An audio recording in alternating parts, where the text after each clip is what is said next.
திமுக ஆட்சிக்கு வந்தால் லஞ்ச ஒழிப்புத்துறையை தன்னிச்சையாக செயல்பட விடுவோம் என்று வாக்குறுதி அளித்தார் மு.க.ஸ்டாலின்.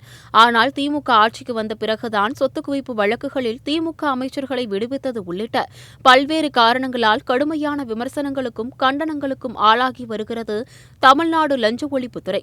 அதிமுக ஆட்சியை விட திமுக ஆட்சியில் லஞ்ச ஒழிப்புத்துறை புகார்களை பதிவு செய்வது பாதிக்கு பாதியாக குறைந்திருப்பதாக சமீபத்தில் புகார் எழுந்தது. இந்த நிலையில் கடந்த 2022ஆம் ஆண்டு 15,000 புகார்களில் 99% புகார்களை விசாரிக்காமலேயே லஞ்ச ஒழிப்புத்துறை நிராகரித்திருக்கும் தகவல் சமீபத்தில் ஆர்டிஐ ஆதாரத்தில் வெளியாகி அதிர்ச்சியை ஏற்படுத்தியுள்ளது.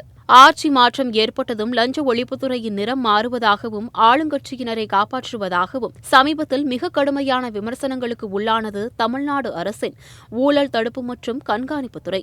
கடந்த 2019ஆம் ஆண்டு அதிமுக ஆட்சியில் 281 ரெகுலர் லஞ்ச புகார்களில் எஃப்ஐஆர்கள் பதிவு செய்யப்பட்டுள்ளன. 2020ஆம் ஆண்டு 249 எஃப்ஐஆர்கள் பதிவு செய்யப்பட்டன. 2021ஆம் ஆண்டில் 248 எஃப்ஐஆர்கள் பதிவு செய்யப்பட்டன. ஆனால் திமுக ஆட்சிக்கு வந்த பிறகு 2022ஆம் ஆண்டு 130 எஃப்ஐஆர்களே பதிவு செய்யப்பட்டுள்ளது. 2023 அக்டோபர் மாதம் வரை 102 வழக்குகள் தான் பதிவு செய்யப்பட்டுள்ளன. அதாவது அதிமுக ஆட்சியில் பதிவு செய்யப்பட்ட எஃப்ஐஆர்களை விட திமுக ஆட்சியில் பாதிக்கு பாதி குறைந்துள்ளது என அறப்போர் இயக்கம் ஆதாரங்களுடன் குற்றம் சாட்டியது.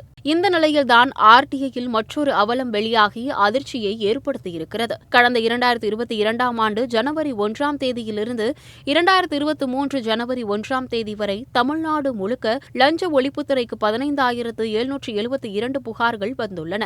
ஆனால் அதில் 46 புகார்களை மட்டுமே முதற்கட்ட விசாரணைக்கு எடுக்கப்பட்டிருக்கிறது. 8 புகார்களை தான் விரிவான விசாரணைக்கு எடுத்திருக்கிறார்கள். அதாவது 15,772 புகார்களில் 54 புகார்கள் தான் விசாரணைக்கு எடுத்துக் கொள்ளப்பட்டிருப்பது ஆர்டியில் தெரியவந்துள்ளது. கடந்த 2022 ஜனவரி முதல் 2023 ஜனவரி மாதம் வரை நீதிமன்றத்தில் லஞ்ச ஒழிப்புத்துறை 166 வழக்குகளை தொடர்ந்துள்ளது.